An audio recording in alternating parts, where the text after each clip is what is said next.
안녕하세요, 여러분. 반갑습니다. 오늘은 아가서 본문 5장 2절에서 6절 말씀 함께 보도록 하겠습니다. 이 구절은 아가서 2장과 비슷한 부분이 많은데요.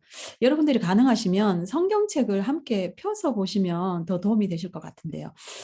함께 5장 2절에서 6절 보도록 하겠습니다. 내가 잘지라도 마음은 깨었는데 나의 사랑하는 자의 소리가 들리는구나. 문을 두드려 이르기를 나의 누이 나의 사랑 나의 비둘기 나의 완전한 자여 문을 열어다오. 내 머리에는 이슬이 내 머리털에는 밤 이슬이 가득하였다 하는구나. 내가 옷을 벗었으니 어찌 다시 입겠으며 내가 발을 씻었으니 어찌 다시 더럽히랴마는 내 사랑하는 자가 문틈으로 손을 들이밀매 내 마음이 움직여서 일어나 내 사랑하는 자를 위하여 문을 열 때 모략이 내 손에서 모략의 즙이 내 손가락에서 문빗장에 떨어지는구나. 내가 내 사랑하는 자를 위하여 문을 열었으나 그는 벌써 물러갔네. 그가 말할 때에 내 혼이 나갔구나. 내가 그를 찾아도 못 만났고 불러도 응답이 없었노라. 이 구절과 2장 8절에서 3장 2절은 모두가 신랑 예수님께서 신부를 동력으로 초대하시는 장면입니다. 그리고 신부가 주님의 임재를 동일하게 잃어버리는 장면이기도 하고요. 먼저 신랑 예수님께서 신부를 동력으로 초대하고 계시는 부분 2장 8절에는 문제산 장애물들을 막 뛰어넘으시는 정복하시는 예수님의 모습을 보여주시죠. 5장 2절에는 오늘 본문 십자가 고난 당하시기 전날 밤 겟세마네 동산에서 고뇌하시면서 막 기도하심으로 머리에 그 밤 이슬이 가득한 그 슬픈 모습으로 신부에게 오십니다. 5장 2절 중간부터 한번 읽어보죠. 나의 누이 나의 사랑 나의 비둘기 나의 완전한 자야 문을 열어다오. 내 머리에는 이슬이 내 머리털에는 밤 이슬이 가득하였다. 그리스도의 고난에 함께 동참하도록 신부를 초대하고 계시는 것이죠. 신부의 성수도에 맞는 모습으로 자신을 이렇게 나타내시죠. 이전과 5장이 다르죠. 그러고 나서 신부의 마음에 구애하시고 격려하시는 모습이 동일하게 나오는데요. 2장 9절 내 사랑하는 자는 우리 벽 뒤에 서서 창으로 들여다보며 창살 틈으로 엿보는구나. 아주 장난기 많은 그런 모습, 친근한 모습이죠. 그런데 오늘 5장 4절에도 주님은 신부를 격려하는 모습이십니다. 내 사랑하는 자가 문틈으로 손을 들이밀매 신부가 일어나서 함께 하도록 그 손을 붙잡도록 더욱 초청하고 계시는 거죠. 근데 그 초대에 반응하는 모습이 2장과 5장이 다릅니다. 2장의 초대에 신부는 어떻게 반응했나요? 응하지 못했어요. 무엇 때문에? 자신의 연약함과 두려움 때문에. 주님을 홀로 보내게 됩니다. 그래서 주님과의 그 분리의 산, 베델의 산을 철저히 경험하게 된 것이죠. 근데 이번에 5장에서는 어떤가요? 5장 3절에 보면은 내가 옷을 벗었으니 어찌 다시 입겠으며 내가 발을 씻었으니 어찌 다시 더럽히랴마는 이 구절 언뜻 보면은 여러분들 신부가 일어나기 싫어하는 것 같잖아요. 근데 그렇지 않아요. 2장에서 신부가 자신의 연약함과 두려움으로 타협한 것을 다시 하고 싶지 않다고 부르짖고 있는 것입니다. 내가 예전에 그 더러운 나의 의의 옷을 벗고 예수님의 의의 옷을 입었는데 어떻게 다시 그 예전의 옷을 다시 입겠으며 내가 내 마음 안에서 일어나는 그 죄들과 타협들을 매일 발을 씻듯이 씻는데 어떻게 다시 그 타협으로 돌아가겠습니까? 이렇게 부르짖는 것입니다.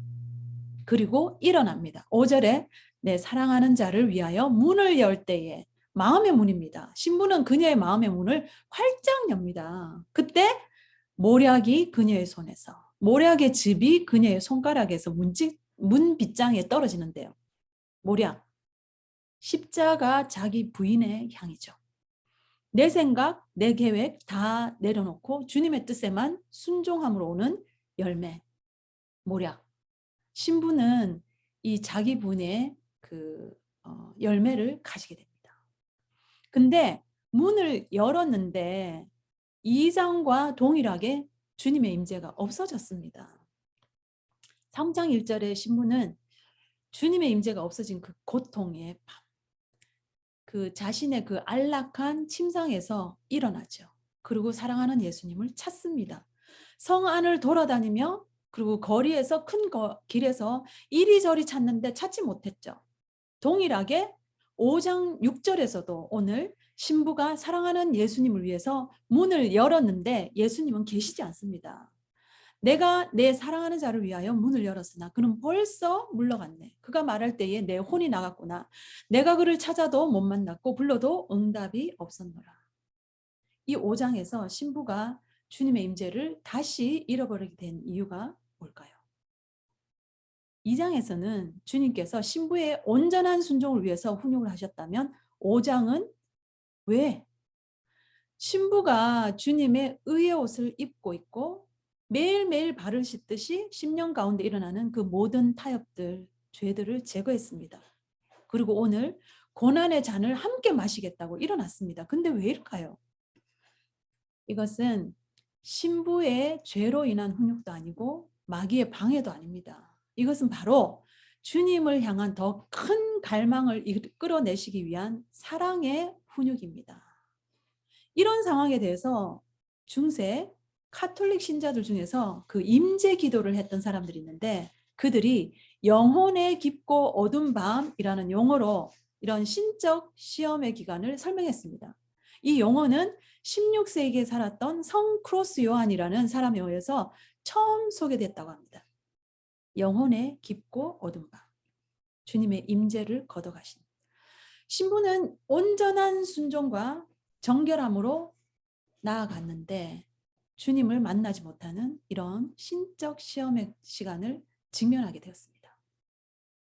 주님은 주님이 오실 때까지 그냥 있는 것이 아니라 주님을 추구함에 있어서 더 적극적인 자세, 천국을 침노하는 자세로 주님을 추구하기를 원하십니다. 주님의 임재를 맛본 자들, 그 임재의 기쁨을 아는 자들은 주님의 임재를 놓칠 수가 없어요. 왜냐하면 그 임재가 너무나 좋기 때문입니다. 2장의 신부는 알았습니다. 아무리 안락한 침상일지라도 주님이 계시지 않는 곳은 안락한 곳이 아님을. 풍랑이 일고 파도가 막 크게 이렇게 일어나는 그 배 속에서도 주님과 함께 있다면 그곳이 가장 안전한 곳임을 알았습니다. 그래서 신부는 아무리 높은 문제의 산일지라도 주님과 함께 가겠노라고 주님을 이리저리 갈급하게 찾게 된 것이죠. 이 성경 인물 중에서 이 임재의 중요성을 너무 잘 알았던 사람이 다윗입니다. 다윗은 휘황찬란한 이 궁정에서 모든 것 다 누릴 수 있는 권세를 가졌죠. 근데 다윗이 다른 어떤 것보다 일평생 한 가지를 구한 것이 있는데 그것이 바로 주님의 임재입니다. 그가 바랬던 한 가지 소원은 주님과 함께하는 것이었습니다. 시편 27편 4절에 그렇게 말했죠. 내가 여호와께 바라는 한 가지 일 그것을 구하리니 곧 내가 내 평생에 여호와의 집에 살면서 여호와의 아름다움을 바라보며 그의 성전에서 사모하는 그것이라. 다윗은 그 간절한 마음을 주님의 임재를 사모하는 그 간절한 마음을 시편 132편에도 잘 표현하고 있는데요. 시편 132편 내가 내 장막집에 들어가지 아니하며 내 침상에 오르지 아니하고 내 눈으로 잠들게 하지 아니하며 내 눈꺼풀로 졸게 하지 아니하기를 여호와의 처소 곧 야곱의 전능자의 성막 주님의 임재를 발견하기까지 하리라. 하나님은 다윗이 주님의 마음에 합한 사람이라고 말씀하시죠. 저는 주님과 함께 하고자 하는 이 마음이 주님의 마음과 동일한 마음이라고 확신합니다. 주님의 임재를 갈망하는 마음. 주님께서 우리를 그렇게 사모함으로 함께 하기를 원하시는 그 마음과 동일하다고 확신합니다. 정말 우리와 함께 하기를 원하시는 주님의 마음이 여기에 있습니다. 오늘 그분께서 우리 안에 그 동일한 갈망을 더욱 일으키기를 원하시는 것을 이 아가스를 통해서 이 신부에게 임재를 거두어 주심으로 그 갈망함으로 일어나기를 원하시는 그 주님의 마음을 알려주십니다. 이것이 다윗의 한 가지 소원일 뿐만 아니라 주님의 한 가지 소원입니다. 말씀을 맺도록 합니다. 여러분에게 한 가지 소원이 있다면 어떤 것이 있습니까? 그것이 어떤 소원일지라도 사실 그 소원은 모두 주님에게 있습니다. 그 해답이 주님에게 있고 그 결론이 주님에게 있습니다. 그래서 우리가 구할 것은 주님만을 구하는 것입니다. 사실 이것은 모든 것을 구하는 것입니다. 다윗의 소원, 주님의 소원, 그 한 가지 소원이 오늘 저와 여러분 모두의 일평생 소원이 되시기를 간절히 소망하면서 기도합니다. 감사합니다.